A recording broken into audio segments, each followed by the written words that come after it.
What is up, swimmers and swammers? Welcome to another episode of the SwimSwam Breakdown. Today, we are previewing the 2025 Men's NCAA Championships event by event, going down the psych sheet and giving you our in-depth swimmer genius analysis. I'm Coleman Hodges, as always, coming to you from Brooklyn, New York, joined by Yin Lee from Evanston, Illinois at the Northwestern University campus, as well as the swim scribe himself, David Clossy from St. Cloud, Minnesota.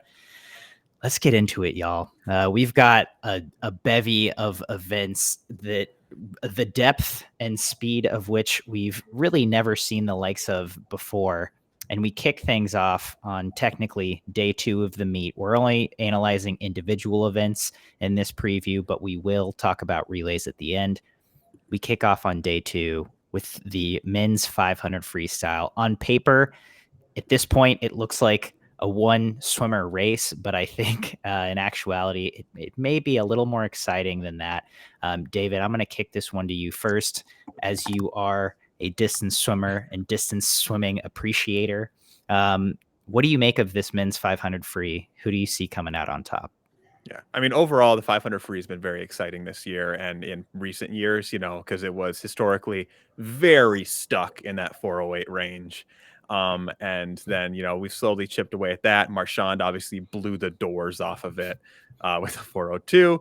And now it seems like in that wake, we've seen just the floodgates open as people have a much higher bar to chase after. And, the first thing that jumps out at you on the psych sheet is Rex Maurer at 404.4, which looks like a tough nut to crack on there. But that's actually not my pick, because I am going with the veteran experience. I'm going with Luke Hobson. I think that after this could still be riding the high off of the incredible performances he had at Short Course Worlds. I think that he is locked in right now.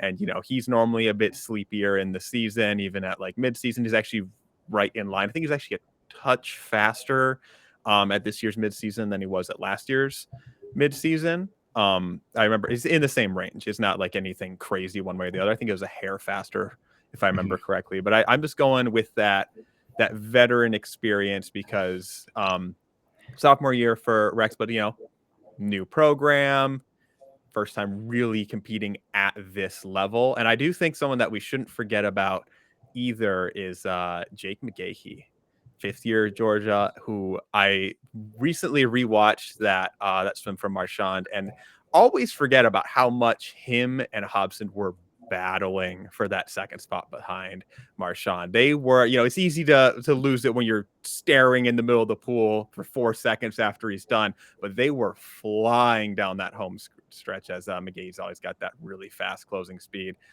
So I think that there's a lot of swimmers who could all push each other. 500 free is a really fun race to watch. And I think once you have this many fast swimmers all grouped together, that kind of chess match element comes out of it.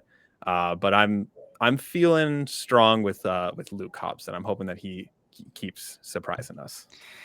Hobson, who is seated at 15th with a 411.6 currently. So barely seated to score at this point, but we know he's got a best of 406 that he went last year at NCAAs. Next to Leon Marchand's 402, as you alluded to. Yin, what do you make of this race, and who do you have touching first? Yeah, first off, excited to be back on the podcast again. I feel like it's been a while, but yeah, looking forward to talking about some great swimming coming up. But I agree with David. Your point about Rex Maurer only being a sophomore is pretty interesting, because that is the hesitation that I have with swimmers like him, or even like Julian Smith, who are coming into this meet as favorites in certain events for the first time, because that type of pressure is new to them, even if they do have experience swimming in the NCAA. But that said, I still am going to go with Rex Maurer for this race, just because of how much he has on the rest of the field. He's seated at 404.4. Noah Miller, the second seed, is at 407.6. So there's that 3-second gap. So even if Rex adds a bit from his best time, I think there's still enough of a gap between him and the rest of the field to justify picking him as a winner. And I think this is the event that he can win the most comfortably, even if he adds a bit, which I'm not expecting him to go all best times in his events. But yeah, definitely Luke Hobson is his biggest challenger.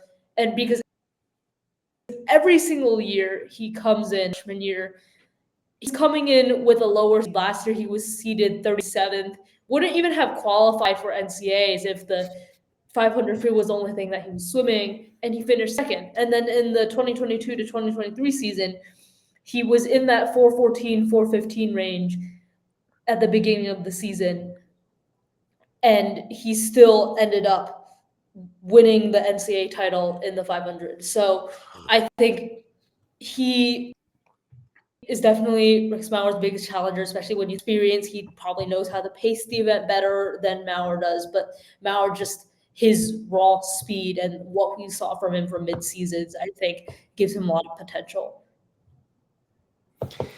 Yeah, I like the points you both have made. I think it's going to be a Texas Longhorn pool party in this first individual event. I think they've got 5 individual qualifiers in this in Rex Mauer, David Johnston, Kobe Carrozza, Luke Hobson, 6, Jackson Huckabee, and Cooper Lucas. And I don't see all 6 of those swimmers scoring necessarily, but I see they have a very clear path to get 3 in the A final, right? And perhaps 3 or 4, maybe even 5 if they get lucky scorers in this 500 free. So I think momentum will be on their side. I, to me, it is a toss up between Luke Hobson and Rex Mauer. I think I'll go Rex just because he doesn't necessarily have the experience of competing for an NCAA individual title, but I think he was at this meet last year. I don't think it went how he wanted it to. He's had a fresh start. It seems like he's doing well under Bob Bowman and at Texas. And I think he's going to come into this meet with a little bit of a chip on his shoulder and really want to perform and not only back up what he's done so far this season, but also say, hey, I can do NCAAs. I can perform on the biggest stage, just because last season, again, probably didn't go the way he wanted it to in terms of this specific competition. But I think it's going to be a really fun race. I think Texas is going to get a heck of a start to the meet in this very first event, and they have a great shot to keep that momentum rolling in the men's 200 IM. As Yin mentioned, Julian Smith, the senior from Florida, top seed at 139.3. Owen McDonald of Indiana is the only other man who's been under 140. But we've got certainly a lot of depth in this field. And I think it's pretty up in the air. Once again, with the subtraction of Leon Marchand, we have a lot of potential victors in this. So, Yin, I'll toss this one to you first. How do you see this race playing out? Who do you see getting their hand on the wall first? Yeah, for sure. I think this is one of the most wide open races of this meet. Even last year with Marchand out, I felt like Destin Lasco was a pretty big favorite as the American record holder, but I'm not really sure what his form is right now because his season best is a 141.6. He's seeded all the way down 17th as the defending NCAA champion. But then you've got swimmers like Owen McDonald and Hubie Koss who are sort of in that 139 range. Owen McDonald is in that 139 range. Hubie Koss 140.5, but he has a best time of 138. And then obviously Julian Smith. But I think this race will be between the former teammates Owen McDonald and Hubie Koss because McDonald has been close to an NCAA title a few times, and I think this event is one of the races where he can really compete to win that title. And then Koss maybe didn't have the best NCAAs last year to his standards, but he has that sort of Olympic champion aura right now and has that experience. Did really well at Short Course Worlds. So I think I'm going to go with Koss. And the race between him and McDonald will be especially interesting because both of them are sort of backstrokers. Will probably take the race out pretty fast and sort of swim it the same way. So I think it'll be really interesting to see the two of them battle. But I have Coase winning it just because of his experience and the amount that he's done last summer and this December will really bode well for him at an NCAA's meet. Yeah, David, what do you think about this race? This is another absolutely stacked race. I mean, if we take our look to the top performers of all time, Julian Smith is now tied with David Nolan for 11th. You have Owen McDonald's the 9th fastest performer of all time. Luke Orlando is the 8th fastest performer. Coach is the 6th fastest performer. And then you have Destin Lasco as the 2nd fastest performer. Oh my gosh. In terms of the all-time rankings, stacked. Like you mentioned, Destin Lasco, what kind of form is he in? He seems like he's kind of similar to where he was last year. The biggest difference is the fact that he was not particularly fast at the Minnesota Invite, whereas he was a 140 low last season. He's only a 142, but then in this year, but then in his dual meet times, he's right around where he was in the similar time of year dual meet times as last year. So it is kind of up in the air. You have some points for, some points against him being in that really fast 137 form. I was kind of ping-ponging between Destin and Owen McDonald. I'm going to go with Owen McDonald. I picked the person further down on the psych sheet for the last event, so I'm going to go with someone who's up in that top range. And I'm kind of pulling for Indiana in this meet, so I want to see some early momentum for them. Journalistic integrity, David. Not impartial. But I have no ties to Indiana, so I think that's fair. I think you could make an argument for at least 3 or 4 swimmers. I feel like, to me, Destin Lasco, and we'll see at NCAAs, but every year he has gotten more and more California. And what I mean by that is that he has learned to toe the line a little bit more each year of like, okay, how much can I just grow my beard out and not rest and still make NCAAs and do what I need to do at dual meets and conference championships, and then show up to NCAAs and wreck it.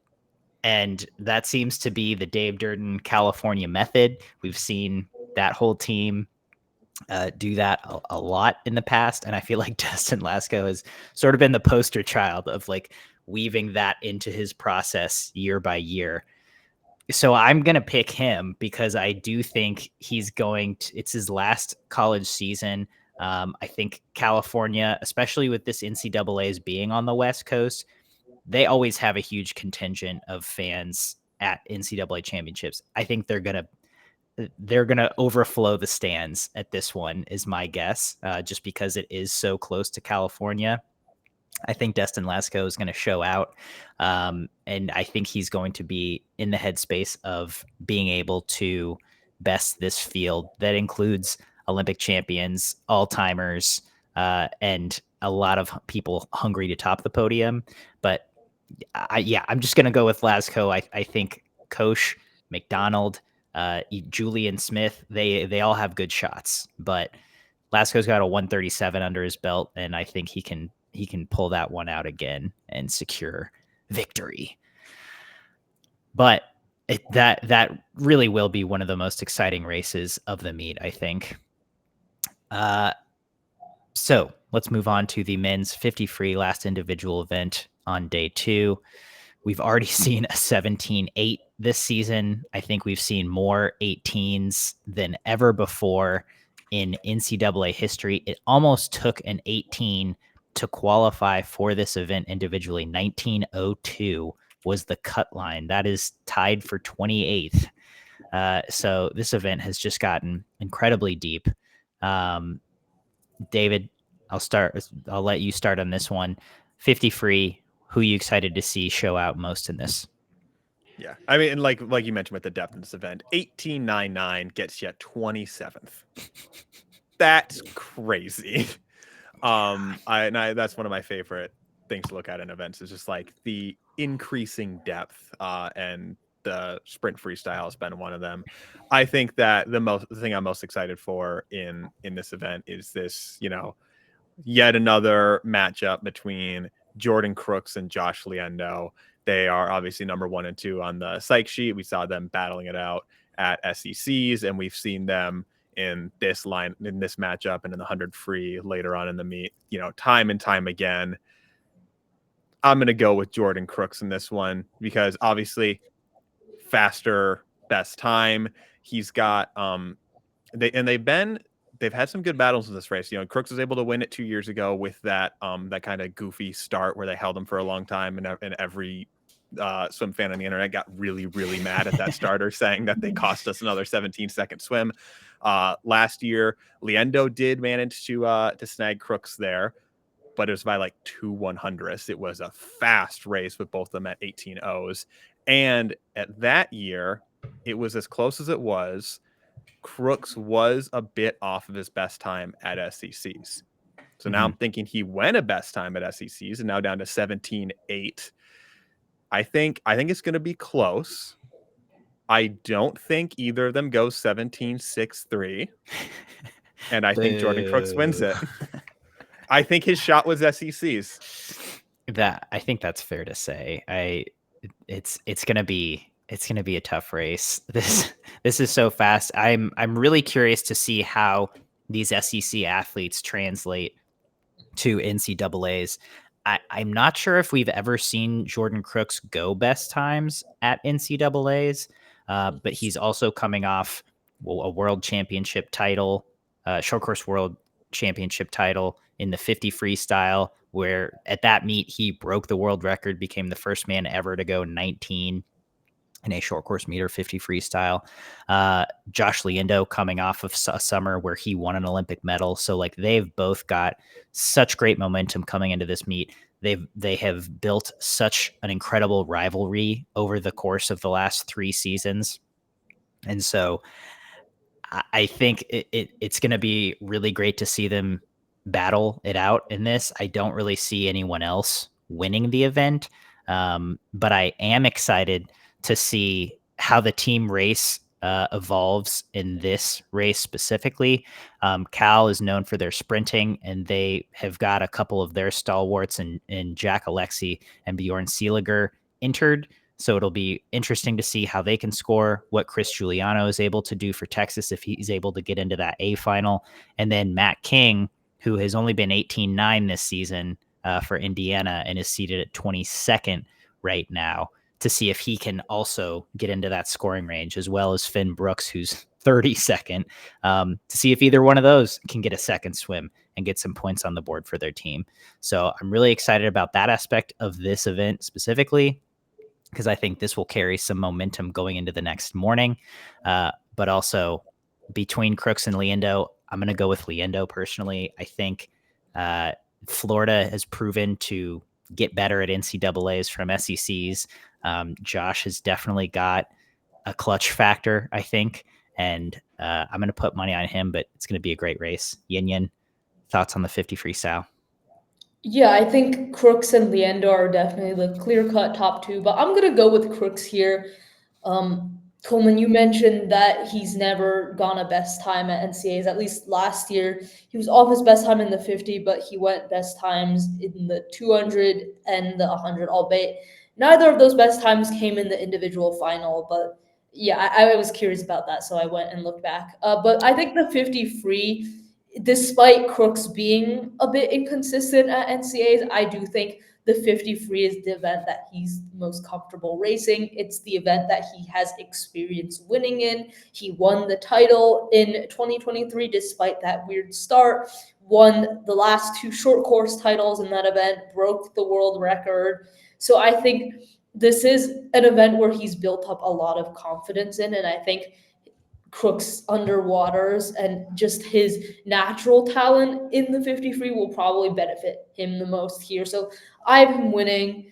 I do think the 17.6 barrier is possible for him, but just based on past histories, I can see why you guys are a bit hesitant. But you guys were very high on Gretchen Walsh potentially being able to break that 20-second barrier. So I feel like we should keep the same energy for Jordan Brooks. I know Gretchen Walsh might have more history performing at NCs, but I can't count it out.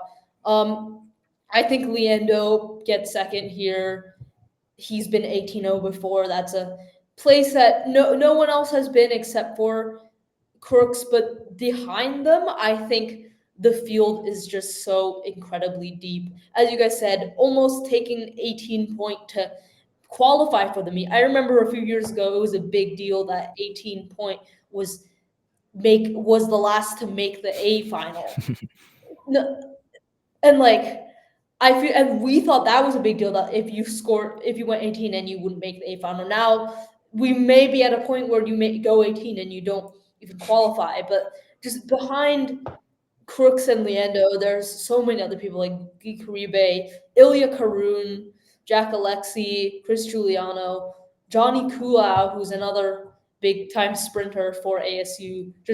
I'm really curious to see who comes in third, fourth, and fifth in this race and what they can put up, because I feel like we're going to be seeing a lot of those 18 low type swims here just because of how good this field is. Yin Yin, this is why I'm glad to have you back. You call people out. You don't let them get away with stuff, myself included. Thank you for that fact check, by the way. Of course. I do also want to point out, I think I was the only one that was high on Gretchen Walsh going 19 in an individual 50 freestyle, but she does have a proven track record of performing at NCAAs. I would love to see Jordan Crooks go 17.6, but we'll see. We shall see. On to day 3. We start that day with the men's 100 fly, where unfortunately for me, we won't get another Crooks v. Leando showdown, but boy, oh boy, is this going to be a highly contested event. We've already seen 3 men go 43 in this event. We've seen 24 men go under the 45-second barrier. It took 45.12 to qualify. That is a tie for 29th. 45.12 to qualify. I mean, I remember when that won this meet less than 20 years ago. And now it makes the meet. Yin Yin, I'll toss this one to you first. 100 fly. Whew. It's so quick. It's so deep. What do you see in this race, and who do you think's going to touch first? Not to go with the chalky favorite pick again, but I'm going with Josh Leando because this is his event in short course. He's been 43 low before. He's split 42 on a relay, won the event last year pretty comfortably. I think he's the favorite this year as the top seed. He split 42-1 on a relay. That's like, it's disgusting. That's insane. Yeah. And as much as I think Luca Orlando and Ilya Karun are dangerous contenders, I think the race is between, they are the headliners of the 200 fly, but just with how consistently good Leando has been in the 100 over the last couple years, I think this race is his to lose. David? I didn't hear a single thing that I disagreed with there. I think the exact same thing. I think that, there's always a chance that, Luca and Ilya can throw out something crazy. They're incredibly talented in these butterfly events, but Josh Leando has just been on a different level, both in terms of speed and consistency. He's really good at the SEC to NCAA, finding a way to get it faster. He's just been so ridiculously fast in this event, whether it's his winning time from NCAA's last year, he's insane relay splits, and he's a 49 in long course in this event. He is really good at the 100 butterfly. And, since I brought it up in the 50 freestyle when it comes to Dressel records, I'm scared for 42.8. I'm a little, for the longest time, I said that the 100 free would be the first to go. He's really trying to prove that theory wrong for me, I think. Especially this being his last shot at it. Is it his last Sorry, shot? I He's a misspoke. Yep, junior. not his last shot. Just kidding. There are a lot of seniors at this meet. He's not one of them. I totally thought he was until just now, honestly. But I just really, the credentials of this race are insane. Josh Liendo, champion from last year, Olympic silver medalist this summer. Luca Orlando, 200. Is he an NCAA champion? I can't remember. Certainly the 200 fly NCAA record holder. Ilya Karun, bronze medalist from this summer. Andrei Minikov at the 4th seed, NCAA champion from 2022, I think. Yusuf Ramadan, NCAA champion from 2023. He's at 14th seed. So just there's so many decorated swimmers in this event. I can't disagree with you all. I think it's going to be awesome to see Luca and Ilya throw down in both the 100 and the 200 fly because they've both had such sensational seasons. But I think this is Liendo's race to lose. He's also had a sensational season. He's been on a tear. And I think he will be well ahead of the field, especially with that no breath last 25. Also very excited to see Michelle Arkangleski of Florida State. He's a freshman. He was 44.3 at ACCs. He'll be in backstroke as well. He is French. He's new to the United States. And I think he's riding the high of the Paris Olympics he did not go to the Olympics, but Paris Olympics being in his home country, seeing Leon Marchand do what he did. Like, I think he's been inspired because he threw down at the conference championships. Florida State had a great meet. Really excited to see his progression. This might not be his NCAAs per se, but if he is able to make little steps forward at this meet or even just get some experience, I think that will bode very well for him in the future. But 100 fly, gonna be a great race. Moving on. Men's 400 IM. Once again, with no Leon Marchand, the winning time may not be what we've seen in the last few seasons, but we do have an incredibly deep field. It took a 341.6 just to qualify, and we've seen 12 men go under 340 in this event. David, I'll throw this one to you first. How do you see this shaking out? Yeah, this one, for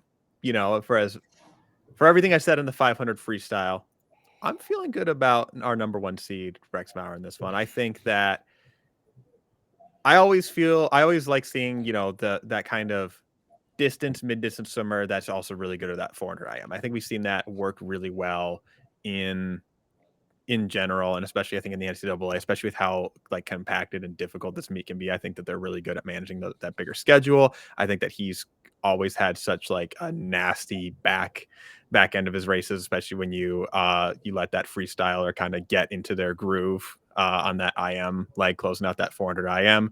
I think that, with a 334.1, that again puts him at one of the he's the 6th fastest performer in history there. I think that he can, especially as he kind of moves into another day of the meet, maybe is able to gets that first race jitters out of the way in that. Well, probably not first, probably potentially on 800 free relay. I don't know. I don't know.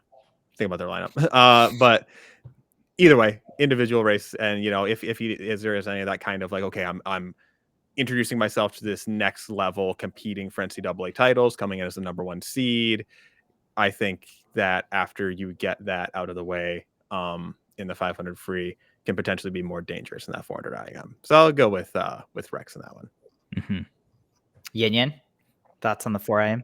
I'm gonna be contrarian and pick not the top seed this time. I had Rex winning the 500, but I think the 400 IM, his position as the favorite is a bit shakier. He has a bit less on the field, and I feel like the 400 IM is always a weird race when it comes to pacing and all the different strokes and doing 100 of each stroke. Like, it's so unpredictable with how it plays out. We've seen a lot of swimmers do really well in this event in prelims and then not deliver in the finals. I feel like it happens a lot more often. with races like 200 IM. But I have Baylor Nelson winning this. And he's kind of someone that has just been slowly building up throughout the course of his career. Finished third last year, and his time this year, 337.47, is just a hundredth of a second off of his third place time from last year. And I think he could be a dark horse to win it. I mean, I feel like as a third place finisher, you can't be a dark horse, but just compared to his seed time to that of Rex Maurer and Tristan Jankovics of OSU is a bit lower, but I think his consistency and how much he's been building up and improving over the last few years can do him really well. I am pretty curious to see how Jankovics does. He's the second seed at 335.5, is just one of two swimmers to break the 336 barrier. Last year he made the finals, but he added 2 seconds from prelims to finals. Interesting to see if I'll be interested to see if he sort of manages his swim better. As I said before, the 400 IM, I feel like it's a race where you're sort of prone to adding time, but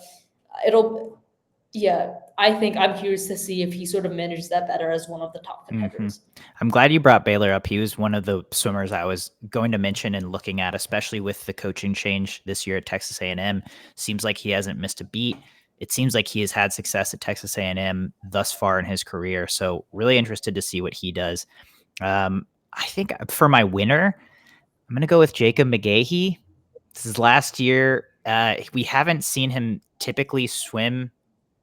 I don't know how many times he's swam this at NCAAs, but I don't think we normally think of him necessarily as a 400 IMer as much as we think of him as a freestyler. He typically swims the 200. That's what I was thinking too. But again, if you want to fact check me out there, you can. But I think he has a little more upside than some other swimmers in this race.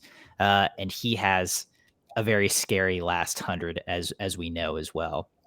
It's his last year in the NCAA. He's a grad student, and so I'm high on Jake's chances, and as well as just his drive to win another NCAA title. But I'm also really curious to see, and we didn't even mention him in the 500 freestyle, Lucas Henvo, 29th seed. He's a grad student for Cal. He's seeded at a 342.0, which I saw him time trial this at ACCs after he had swam prelims and finals of the 200 freestyle that day. So it was his third race of the day, and he went a 342.0 by himself. I think he also has a lot of upside in this event. I see him making the A final, and from there, who knows? I think he's evolved a lot in the last 2 years as an athlete. He was training at Loughborough. He's had a lot of international racing. Remember, this is the guy who was playing golf for a lot of the time, and then he's like, "Oh, I'll decide to be a swimmer now," and then, became a real scoring threat for one semester for Cal before making the Olympics, and I think just missing out on an Olympic final. But I'm really curious to see what he does as well. But for my winner, I'm going Jake McGahee.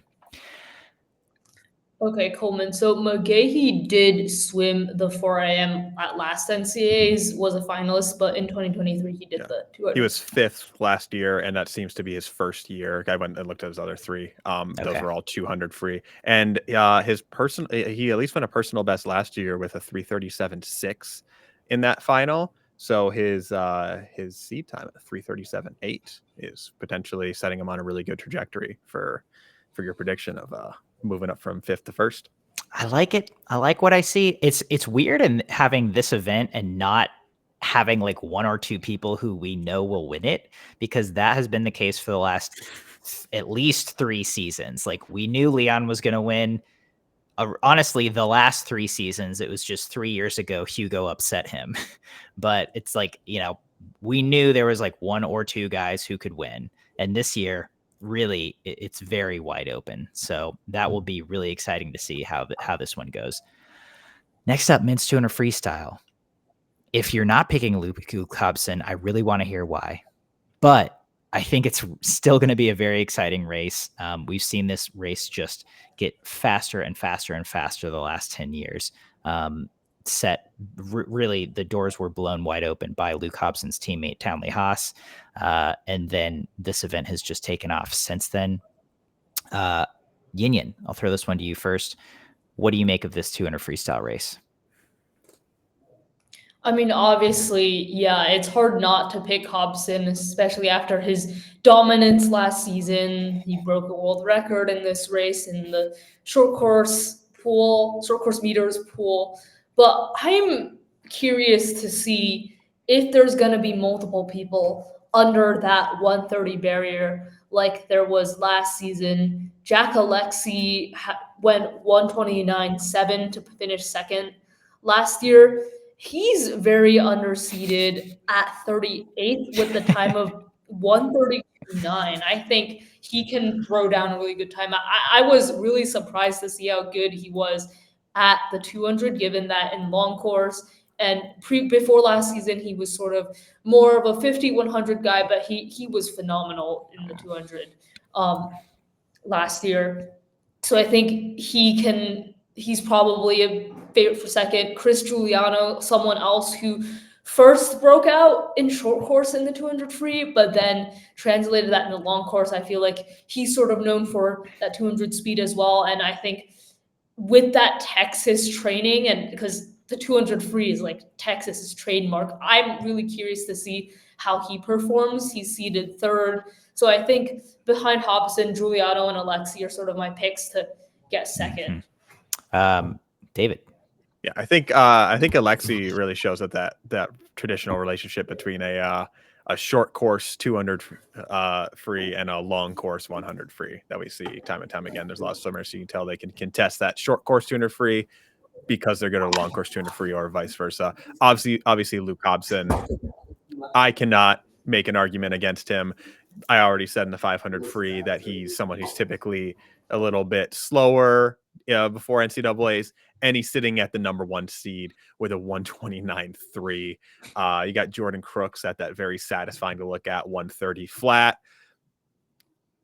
I'm not going to bet against Hobson, world record holder in the short course meters race, NCAA record holder in this race, a record that he had to wrestle from Leon Marchand of all people after very briefly holding it, which is a very fun storyline from last NCAAs. There's a lot of swimmers that, like that's always one thing I like to look at. Is like how many people can outbreak 130 in a field. I would love to see like third place be at a 129 something. One swimmer that really I want to keep an eye on to see what they can do is, I think we talked about before, another breakdown, Georgia's Tomaskowski was a 129.6, I want to say, in that 800 free relay at SECs, has been looking really good this season, and I think might be able to make some noise a little bit faster than that 130 70 he's seated at. And then going back to Jordan Crooks, Union mentioned earlier that I think it was last year, in terms of him being able to PB in some races, he did a personal best in the 200 free as well as the 100 free. So if he goes a personal best in the 200 free, even by 1/100th this year, we already got another 129. Yeah, no, it's I don't think, or maybe someone can. I don't think you can bet against Luke Hobson at this point. He's had such a sensational season, long course, short course meters, short course yards, you name it. He's done it in the 200 freestyle. But behind him, I'm excited to watch the swimmers that you've mentioned. I'm just going to throw a couple other names out there. Henry McFadden from Stanford. He's seated at 8th at a 131.3. He's had a great season, I think. After probably just an adjustment season, a learning season during his freshman year, where he did do well, but just didn't do spectacularly. He wasn't winning events or anything. I think he's going to definitely make some noise in this one. The 200 free is kind of his sweet spot in terms of racing. We've seen him qualify for a world championship team in the past in long course. So really excited to see how far he can dip down, especially because he always brings it that last 50. And then apart from him, excited to see sprinter Johnny Kulo from Arizona State. He's entered in this 200 freestyle. So curious to see what we're going to see from Johnny Kulo, who we've really only ever seen swim the 50 and the 100, what he can throw down in this 200 freestyle. But that is that race. Let's move on to the 100 breast, where we've already seen an NCAA record get broken this season by Julian Smith. We've seen two men already go 49 with Smith and Finley Brooks from Indiana. At this point, I'm not going to bet against the guy who broke the NCAA record. I think this is Julian Smith's race to lose. I think behind him, it's going to be a bit of a dogfight, and we have a lot of very, very qualified contenders. But at 49.51, I can't argue with that. I'm really excited to see Finley Brooks's 100 fly, 100 breast double. And if he can pull off getting into both A finals and maybe even going a best time in one or the other events, he'll be a big point contributor, hopefully, for Indiana. The team race, once again, will kind of heat up here with Indiana having 6 swimmers currently seated in the top 16. That is my favorite storyline about this event because I just want to see 6 swimmers in the A final from Indiana. I would love to see that. I think that would really tighten things up for the team race because I don't think that would clinch it for Indiana. I think Cal and Texas would still very much be in play. But I think that would do wonders for Indiana, and it would just be so fun to see that kind of dominance from an event. So personally, that's what I'm hoping for. But I will be watching closely to see what the Indiana men do because they have a lot of talent in this event. Yin Yin, 100 breast. What are your thoughts? Yeah, first off, sorry about the disruption before I got kicked out of the meeting room that I was in, so I had to find another one. But my personal favorite storyline of this event is the fact that this is sort of the breakout swimmer event because you see the top 2 seeds, Julian Smith and Finley Brooks, they were finishing 7th and 32nd respectively last year. And this year, they're the 2 top seeds, the only 2 seeds to break the 50-second barrier. And the 50-second barrier alone was an insane thing to even mention a few years ago. But we've got 2 guys seated who have gone 49. I think I'm going to go with Julian Smith, who was a finalist last year, went a personal best. I had my concerns with him coming in as a favorite for the first time, but I think he does have big meet race experience. And I think Florida performs pretty well at NCAAs. Not saying that Indiana doesn't, but I think Florida has always just historically had a few of those lights out sprints. So I'm going with him winning. But if neither Smith or Brooks win, I'm gonna go with. I think Brian Benzing could be an interesting pick. He was at Towson for the last few years, finished second this year, his first season with Indiana, getting that Indiana breaststroke group training and NCAA prep. I'm really curious to see how he performs. But yeah, definitely a race this year. It was last year with breakout swimmers because Liam Bell had a seat time of 50.8, dropped to 49.5, broke the NCAA record. Last year, Finley Brooks had never broken 51. Smith has never been faster than 50.9, and here we are now with the 49. So yeah, I really love the storylines from this race. David, what do you think? Yeah. Yin Yin and I apparently continue to be on the exact same page because the breakouts in this event are insane. I think especially Finley Brooks, the fact that last year his personal best was a 51.3 and now he's a 49-second 100 breaststroker.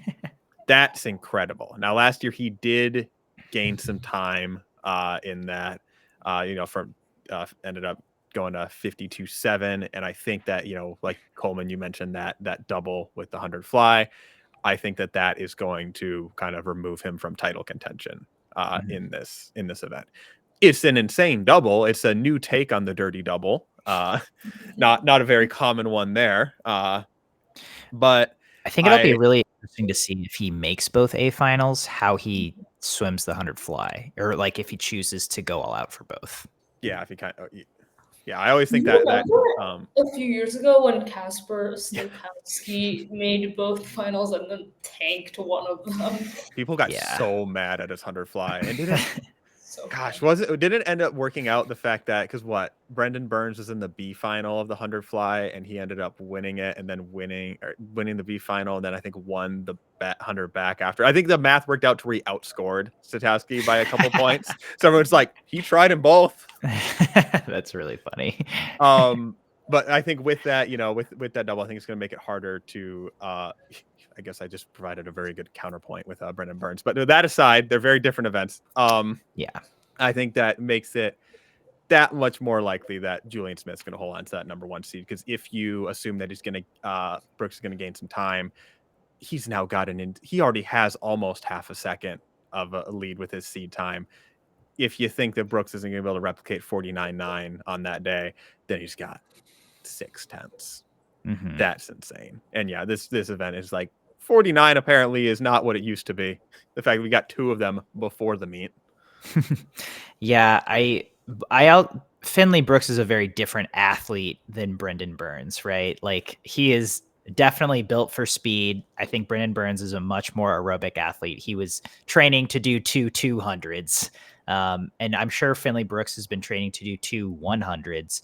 I guess I don't see a real advantage for Finley Brooks not trying on one just because this is his last 2 individual events. Like he'll be in the 50 free and then the 100 fly and the 100 breast.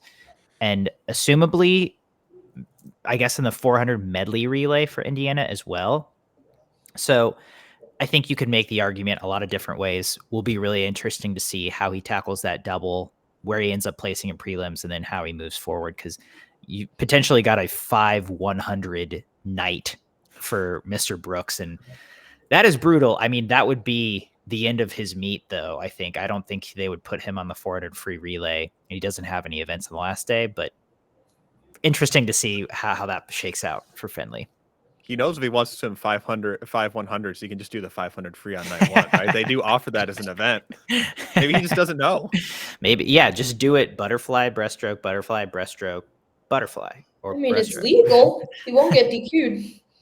I guess also Indiana has so many other breaststrokers that maybe he won't be on the 400 medley relay. Now that I think of it, I guess they have other options. It's got to be hard to say no to a 4900 breaststroker, though. Like, even if you do have other options, I feel like it's got to be hard to like pull the trigger. I feel like it just feel wrong as the coach. Like, that's it makes sense, but I guess that's more of a wait and see game too, because like Brian Benzing could go 49. I think like true. That's definitely in the realm of possibilities. Especially on a relay, and especially since he's not racing for 100s that same day. Yeah, so we'll see what Indiana does. Those coaches are smart. I'm sure they'll do the best thing for the team. But all right, last event on day 3 of the men's NCs is men's 100 backstroke. We've already seen 2 43s this year. We've seen approximately 11 men go under the 45-second barrier. It took 45:26 to make the meet. So once again, just incredibly deep and incredibly fast in this event.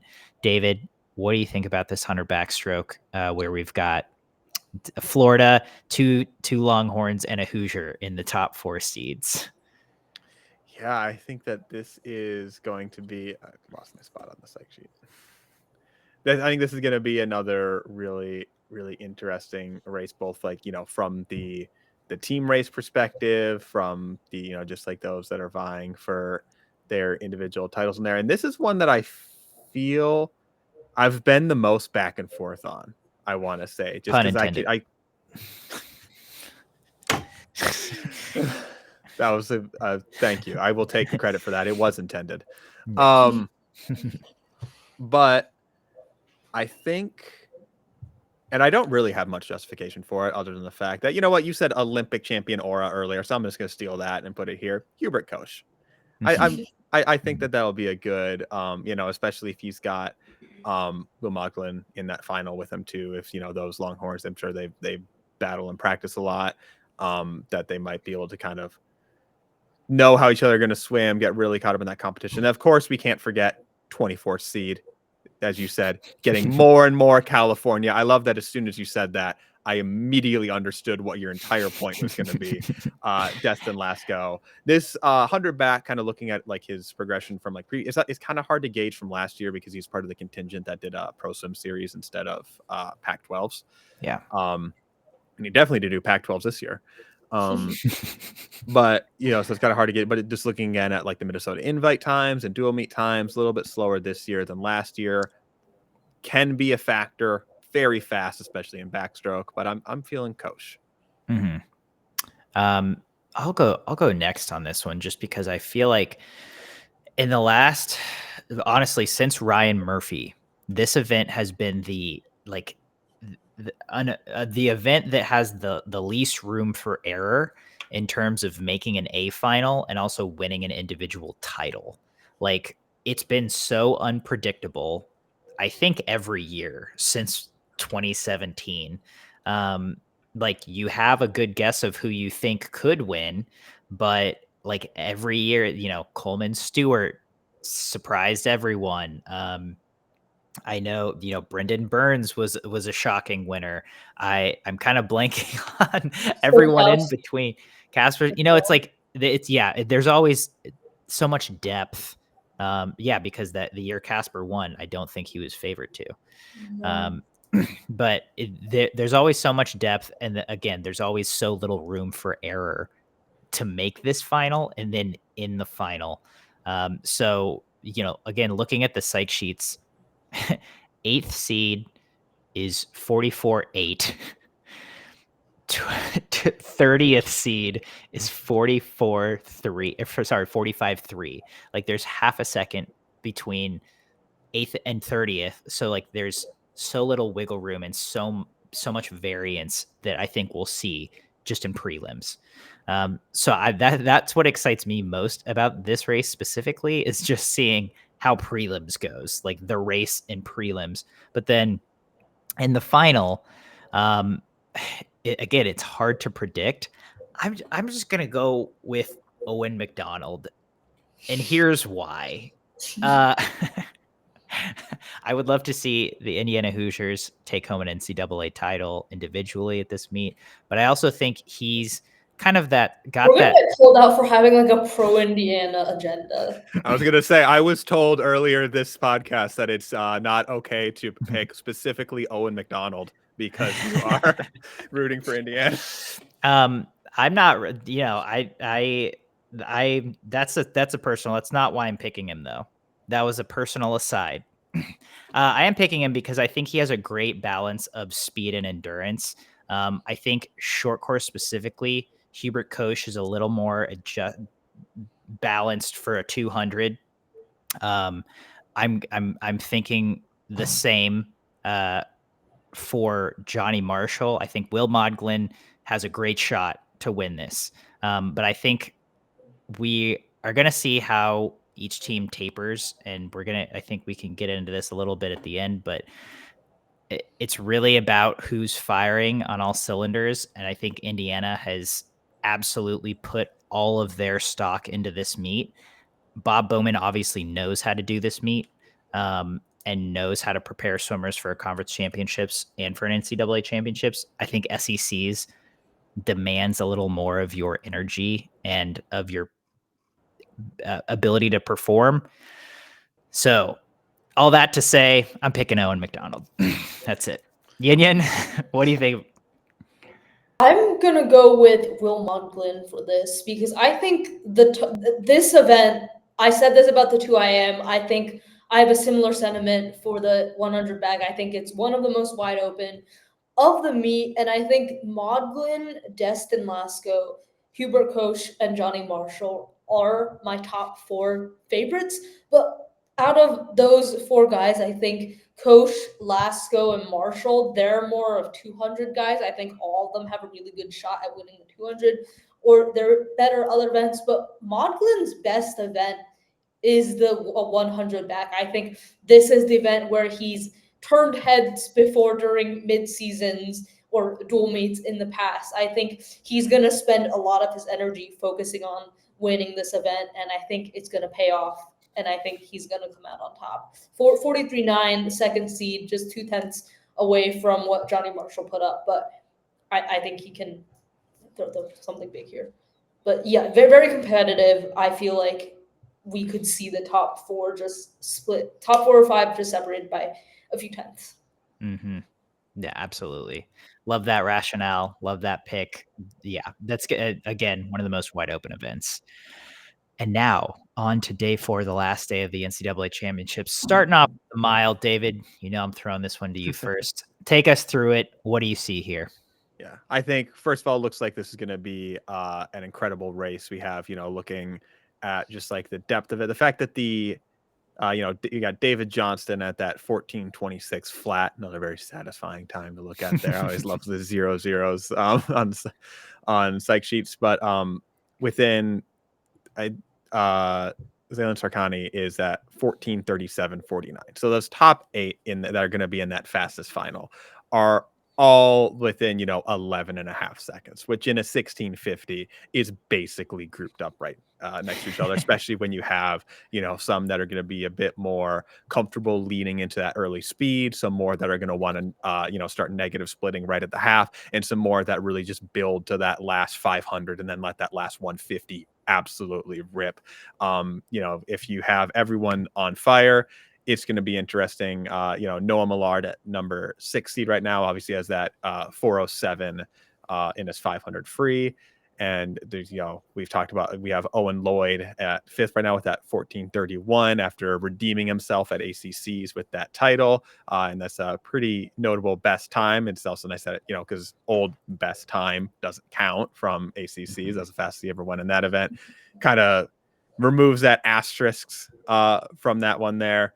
But I do think we talked about him a couple times earlier. I like number 2, Lucas Henvo with that 14:29 from a dual meet, Cal versus Stanford.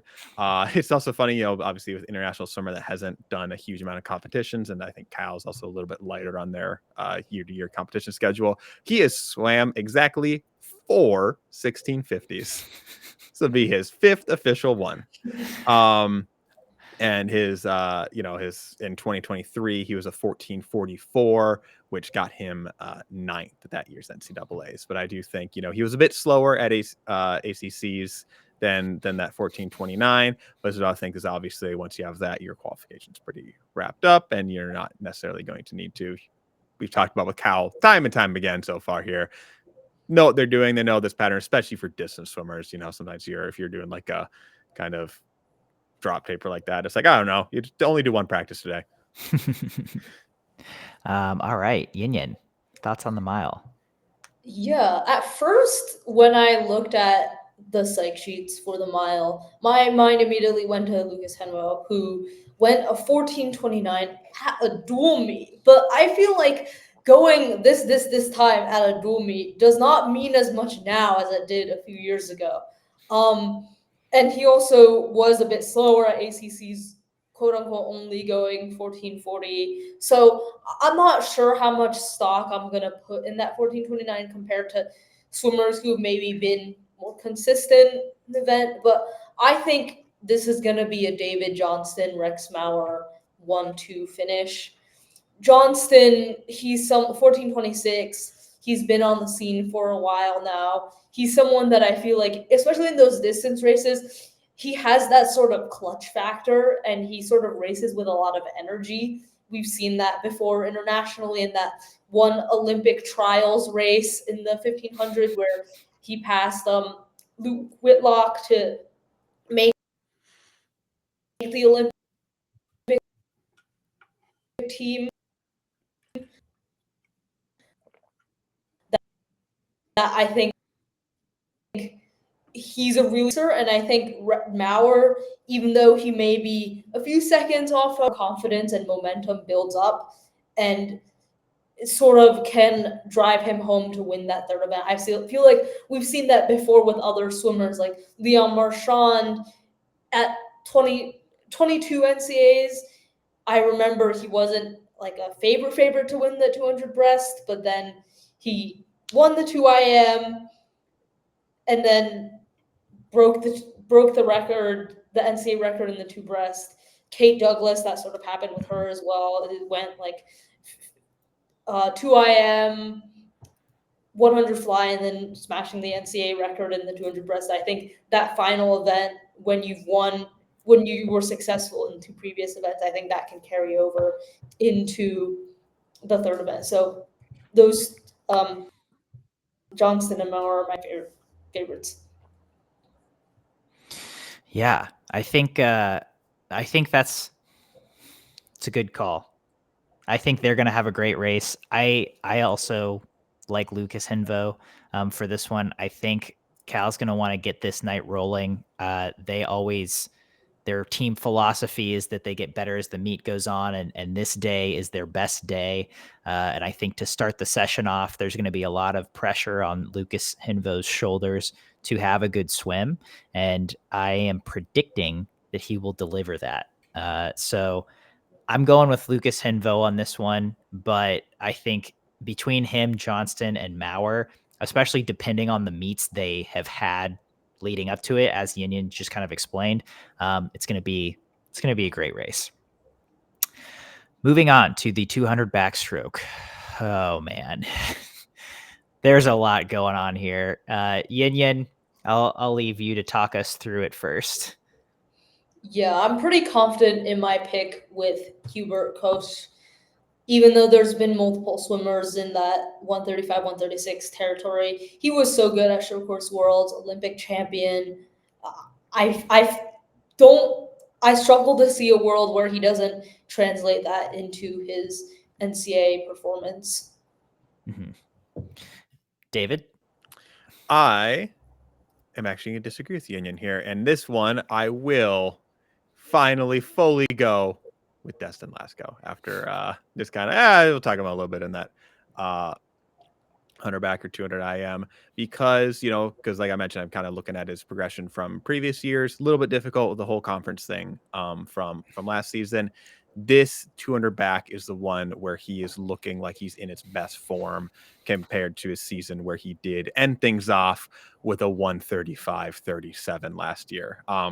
To kind of look at it, he was a 138.3 at last season's midseason invite. He looks like he didn't swim it at this midseason, but he was a 138.21 at ACCs. And then if we look at early January dual meets, it comes out to last season was 139.29. This season 139.21. So he's been right in that same range as he was going into a very stellar swim last year, and he I think that puts him on a really good trajectory to match it. And then when it comes to Hubert Koch, winning Olympic title, especially in this event in particular, it's going to be a very big, boost in confidence.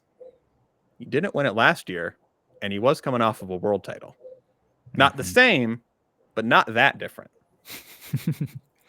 It's fair. This is a really hard pick. I think it comes down to those two for me as well, even though, again, sophomore from Florida, Johnny Marshall, has been 135.8 at SECs. He had a great meet there.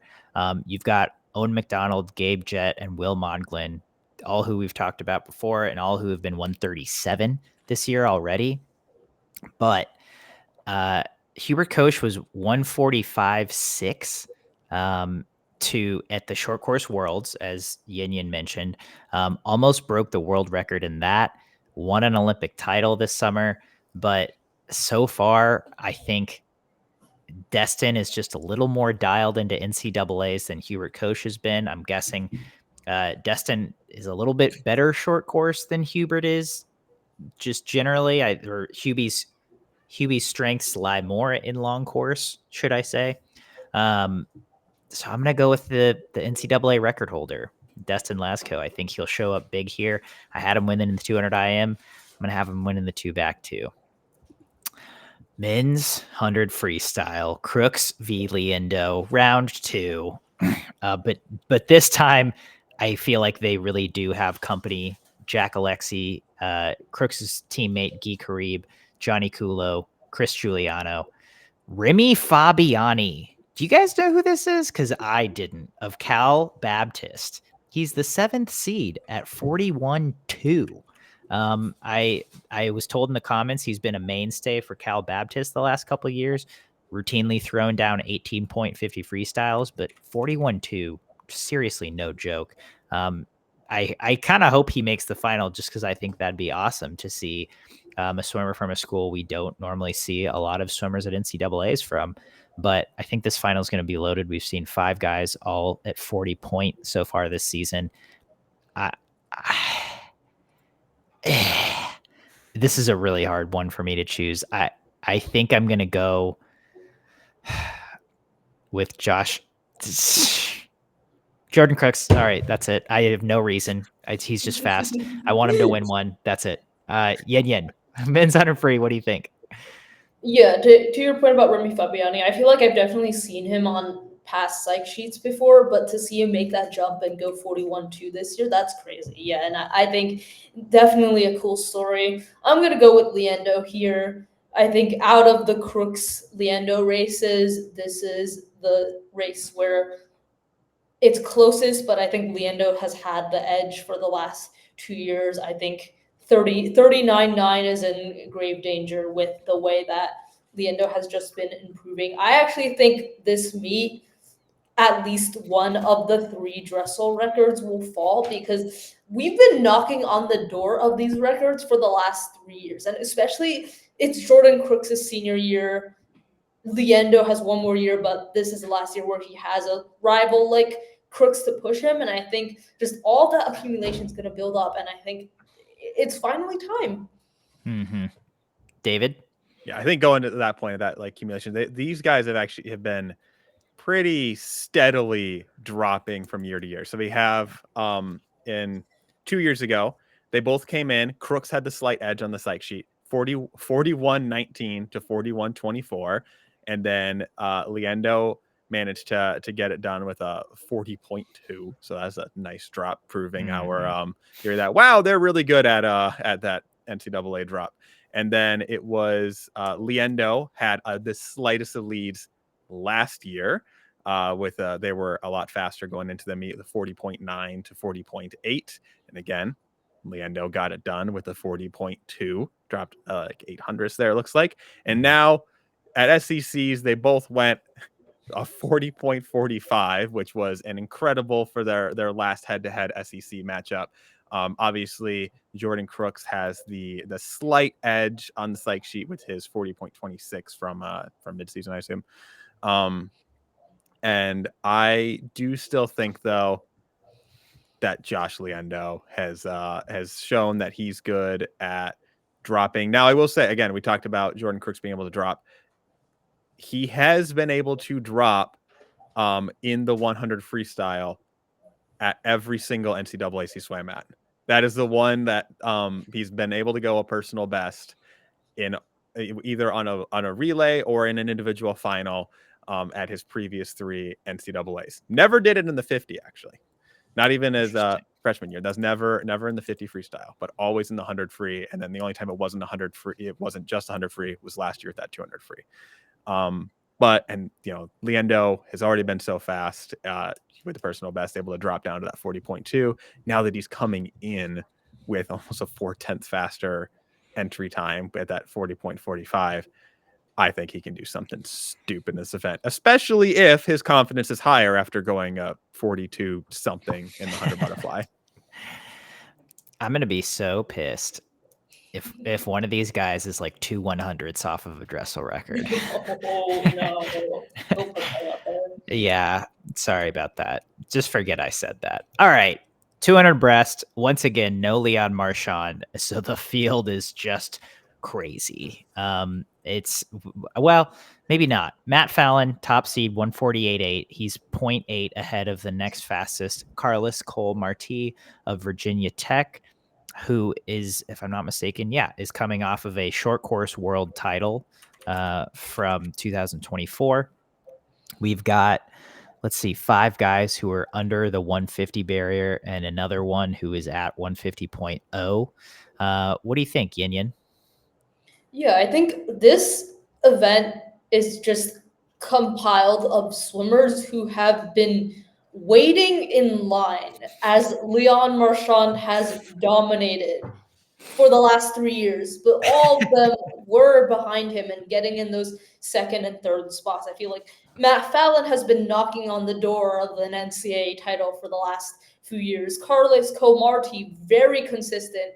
As you said, short course world champion, but he's just so versatile and has just been consistently showing up for Virginia Tech these last few years. Josh Matheny as well, an Olympian, sort of broke out a few years ago and has been pretty good ever since. But yeah, I'm gonna go with Matt Fallon. He's the only swimmer to go under 149 this year, finished second last year to Marchand, and I think it's his time to win an NCAA title, especially after he's been the best American 200 breaststroker for the last 2 years now, and I think that's going to show in the NCAA championships. And I really look forward to seeing the way he paces this race. It'd be really funny to see him come from behind to win an NCAA title again. But yeah, I have him as my favorite. Yeah. David? I appreciate swimmers that have a very distinct split strategy, like Matt Fallon does. And, talking about like just how fast this event is going to be, it's also insane how our top 5 seeds, their last chance in this. There's 3 seniors, 2 fifth years. And with, none of those seniors are going to be able to go for a 5th year. We're going to probably see this a lot of events in the next NCAA season. A lot of, wow, we lost like half of the A finalists because we're basically graduating 2 classes this year. And so that is going to, I think, add a lot more storyline for these people who have been, for their first 3 NCAA years, have had this French guy out ahead. I'm like, I don't know what I'm going to do against a 146, but I'll do my best, I guess. That being said, Matt Fallon is looking incredible. Just looking at his Ivy League performance, where he went a 148.8. Last year at NCAA, he went a 148.48, so he's already really close to his personal best just at that. And when he went that 148, he was actually a bit faster than his 149.75 than when Ivy League. So he's already almost a full second faster than he was at Ivy's last year, and he's already shown that he's able to, elevate his performance at least a little bit at NCAAs. And I think if he holds that true, that 0.8 lead that he's got could potentially be extended, or at least gives him enough of a cushion to, if someone else drops, they might need to drop a lot more to catch him. Yeah, I think Matt Fallon is as safe as a bet as any at this point. I do want to mention just a couple other swimmers on the psych sheet, though. Another breaststroke, veteran in this field who's been very consistent and consistently getting better over the years is Louisville grad student Dennis Petrashov. He's seated at 8th, 150.3. I think he will definitely be in the mix there. Kind of similar to a Josh Matheny or a Carlos Comarti, who has just been waiting around for Leon to leave to have a chance at this, as well as 14th seed Indiana grad student Casper Corbo, who did swim at Texas for 4 years, now doing his 5th year at Indiana. He's a finalist all throughout his career at Texas in both breaststrokes. So I think he could absolutely make some noise. I don't see him winning necessarily, but Olympic medalist from this summer in the 200 breast. So, he's got the stamina and endurance. We haven't seen, it feels like we haven't seen what he can do in short course yards yet, just because he's only been with Indiana for 1 semester. And again, I think Indiana is really playing their cards close to the chest until this NCAA. So I think he will definitely be up there as well. Last individual event, men's 200 fly. This is the Ilya Karun, Luca Orlando show. Luca Orlando already been 137.17 this season. And yes, that is an NCAA record. He took down King Kong, my favorite nickname I've seen in the comments, maybe ever. He took down Jack Conger's NCAA record from 2017. Who do you guys like, David? I don't want to keep doing number 1 seats, but the NCAA record holder. And for me, like you said, Luca Orlando, Ilya Karun, that's going to be some fireworks. Andrei Minikov is also, has had some insane speed in this event as well. Krzysztof Chmielewski has been incredible in this event in long course as well, and is the number 3 seed. There's a lot of potential in this event, but those top 2 definitely stand out as the biggest threats to win. And I think it's going to come down to, as a race for a race between those 2. For me, other than being the faster time going in and the NCAA record holder, the thing that actually pushes me towards picking Luca Orlando is he's been more consistent than Ilya Kurun. Ilya Kurun has been a phenomenal talent, but sometimes at NCAAs or at other large meets, he'll go faster. He's more likely to go faster at a random meet than he is at it's not always a guarantee that he'll be able to match or go faster at NCAAs, whereas I feel like Luca's been able to have some really good performances at NCAAs, even after fast swims in season or fast swim at SECs. And he also, with a 137.17 compared to a 138.0, if he's not able to do it, needs to fall a bit of ways, or they need to kind of do a high 5 if Ilya is able to drop from there. So I think he's got enough of a cushion, enough proven consistency, fast enough of a best time that it feels like a solid pick for him. Yin. Yeah, I'm gonna go with Orlando as well, but I think it's gonna be a lot closer than some people think. I think this is gonna be the best head-to-head race of the entire meet because obviously Orlando, such a great comeback story, coming back from injury and not only making the Olympics but also going back to his ways in NCAA. I feel like it would be really cool to see him come here and finish with an NCAA title. And he's been 137-1 twice this year, so his consistency really has him as the favorite to win. But I think he'll have his hands full with Ilya Kurun because Kurun didn't have to go all out at Big 12s. I think ASU is going to become the new Texas, where they don't really show their cards because their conference tournament is so uncompetitive now. Didn't go first personal best, had his first NCAAs, but I think his management and his consistency will be so much better this year after a year of experience, after winning short course worlds, going to the Olympics, and just having that year under his belt will make him a contender. He hasn't broken 148 since 138 since last winter, but I think he'll have something in store for this meet. I do think that the pacing is going to be really interesting because I know Orlando is going to go out really fast, but Karun's going to be pushing him with that closing speed, just looking at the splits of their best times. That's sort of the way that their pacing has played out. So that could be that could be something to look for when they're racing. Yeah, I'm gonna go with the defending champ on this one with Ilya Kurun. And here's my argument for. I can't really dispute anything you guys have said about Luca. I will say he's certainly been injury prone throughout his career. I am not hoping hoping he does not get injured in this time, but I think he's been remarkable this season. But he hasn't necessarily been consistent for the last couple years, right? Because of those injuries. And I think that's where I'm kind of a little uncertain. Like, I don't think he's going to go faster. I don't think he's going to go best time at NCAAs. And I think that doesn't happen a lot of the time with a lot of people.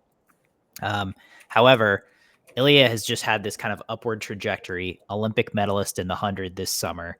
Had a great summer at the Olympics. And like Yin mentioned, has not had to show all of his cards this season, has been sensational in the sprint events. Fastest 50 fly ever. I think a handful of the fastest 50 flies ever. And I think in that 200, he's going to be hungry to defend his title. And I think just kind of prove that ASU is still a factor on the men's side at the NCAA level. So I think it's going to be a great race. I think it's a toss-up between those two, but there's the argument for Ilya Kurun. With that, we have a final couple questions. That is every individual event at the men's NCAAs. So we can go through these pretty quickly, but first off, over, under 3.5 different schools win relays at this meet. So out of the 5 relays, over under 3.5 schools take home titles. David, what do you think? I think because I feel like, all right, so Tennessee is looking really good in those sprint freestyles. Florida, with that 400 medley relay. You know they're gonna win one. Yeah, you got and Texas, that 800 free relay should be pretty dangerous. That gets you to the 3. So the question is, in any of those events, or I guess potentially like the 200 medley relay, can a school that's not one of those 3 break in? Mm-hmm. I'm gonna take the over because I think that, in the chaos that can happen in those relays with, so many moving pieces, you can have some teams that are really going for it, really targeting specific relay. Number of things can happen, or even something as crazy as a DQ.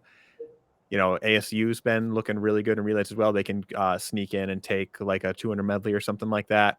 I think I think I could see hitting the over with 4 different Mm-hmm. schools. All right. Yin Yin? I'm gonna go the under because I think at least one of Florida or Tennessee will win multiple relays, and I think there's a chance that both schools win multiple relays just because of the way the favorites are shaped out. I think the 800 free relay probably goes to Cal or Texas, but then Florida is the heavy favorite to win the 4 medley relays, and that probably goes to them. Florida and Tennessee are really far ahead into 200 free relay. Tennessee, I think, is a solid favorite for the 200 free relay, and then the 200 medley relay, probably Tennessee, Florida, Texas are the favorites. So I think there's just way too many scenarios where it's either Florida or Tennessee being a favorite that I'm just going to bank on both of them, both schools winning 2 relays or one school winning 3, and with the 800 free relay being the only race where I think another school will show up. Mm-hmm. Mm-hmm. I think this is like a really tricky number because I definitely do think it'll be either 3 or 4 schools. But honestly, the only school I can say will absolutely, like in my mind, will absolutely win a relay is Florida. Like they have, I have learned not to bet against them at this meet in relays. They have shown it for the last 3 years that like they're gonna win relays, at least one, right? But it's like Tennessee. It feels like every other school is like one piece away from being a lock for a relay. Because even in the 800 free relay, Texas lost at SECs, right? Like Florida, and I don't think that's going to happen again. I don't think Florida will beat Texas at NCAAs again. But like we've seen them not win. Like last year we thought Texas was the lock, Cal won. So I think every other school for me is just a little like they don't have that lock that Florida does, just because we've seen them do it so consistently. But I do think it's going to be chaos. I think it's really hard to win one relay, let alone 2. So I'm going to go with the over, just because I could see Tennessee's medleys showing out. I could see Cal or Texas winning the 8 free relay. I could see Cal, Florida, Tennessee, or ASU winning the 400 free relay. So I think there's a lot of different options, and I think I'll go with the over. I think 4 different schools take home titles. Next up, I'll go first on this one. Over under 6.5 individual NCAA records get broken. That I was looking at this the other night. I was looking at the records. This is a hard one because there's, we've talked about the Dressel records. Like, I think anywhere between 0 and 3 of them could get broken, like have the potential to get broken. And then you start looking at the other records and it's like 100 breast, definitely. Sorry, I'm pulling them up here. Like the butterflies, the 200 butterfly definitely has the potential, but it might not, because like is Luca going to go best time? Like I just said, I don't think so. The backstrokes, those things are really fast. We've thought that Luca's 100 back record is going to get broken every year for the last 3 or 4 years, but like it didn't. So I'm actually going to take the under. on this one, even though I don't like that. I don't like how it sounds. I don't like how it feels. I'm going to go 6 NCAA records individually get broken, which is a lot. And I think we see some fireworks, but I don't think this is going to be one of those meets where just like every record is falling. David, what do you think? I think I'm actually also going to take the under because I don't think that there's enough. Like you said, there's a lot that have potential, but that is also coming with the fact that like these fields, like the biggest through line this entire preview has been, look at how fast and how deep this event is. Look how many people are within half a second, are within a second, and I think there's also so many records that are, yeah, you have a chance, but they seem really untouchable. Leon Marchand's probably pretty safe. Bobby Fink's probably pretty safe. Like you also have like those records sprinkled in that are not really likely to be broken. And then there's a lot that you have the chance. But I think once you have so many swimmers that are all bunched up together and it becomes about winning that title, it can result in some, still fast times, but slightly slower than the record. Like that's always the example I bring up with the 50 free record in particular. Reason why I'm so adamant that Jordan Crooks' best chance is at SECs is because when Dressel went 17.63, Ryan Held was 18.64, which I think would be seated like 8th right now. That whole field is way closer, and when you have all those big bodies thrown around waves, it makes it a lot harder to hit those speeds. And especially if your focus is more about what do I need to do to execute to win this race rather than my perfect ideal splits to go for the record, it kind of can change your prep and I think that there's a lot of events that are on the fence. And I think that there's not enough sure chances that like, yes, of course this record's going to be broken. This swimmer's been on fire. They're definitely always going to like, keep going faster and break the record. I don't think we have enough sure chances for me to take the over. Yin. Okay. I think I'm sensing that I'm about to get kicked out really soon. So I'm going to keep this really quick. I'm going to go the under as well, just because 6.5 is a lot. And if you're taking the over, it means you think at least 7 of those records are going to fall. And I think it's just because swimmers have been close throughout the season doesn't mean they're going to go best times at NCs. And so much can happen. And I think everything's just going to be so focused on everyone's just going to be so focused on the racing and not on the times. And yeah, there's a few events where I think a record could go down because people have been close, like the 200 back, 200 fly, maybe the 100 breast, since we've seen it broken already. One of Dressel's records potentially, but just 7 in one meet, I don't see it. Fair enough. Last question. Yin, we'll start with you. Who's winning this meet? I'm going to go with Texas. I think for me, it came down to Texas and Indiana, but I just think Texas has more of those 3 event superstar scorers in their arsenal compared to Indiana, which has Owen McDonald, but a lot more of those 2 events, not so great at one event. So I think just Texas has more. Yeah. David. Yeah. What do you think? I said I'm rooting for Indiana because I'm rooting for the underdog and I want to see a new school at the top of that team race. I think Texas is the favorite, and they're the ones that, if I'm thinking about it logically, they're the ones I'm going to pick for that. They look really good on paper, and it's incredible that they're going from where they finished last year to like, yeah, they look really solid to win this in 1 year.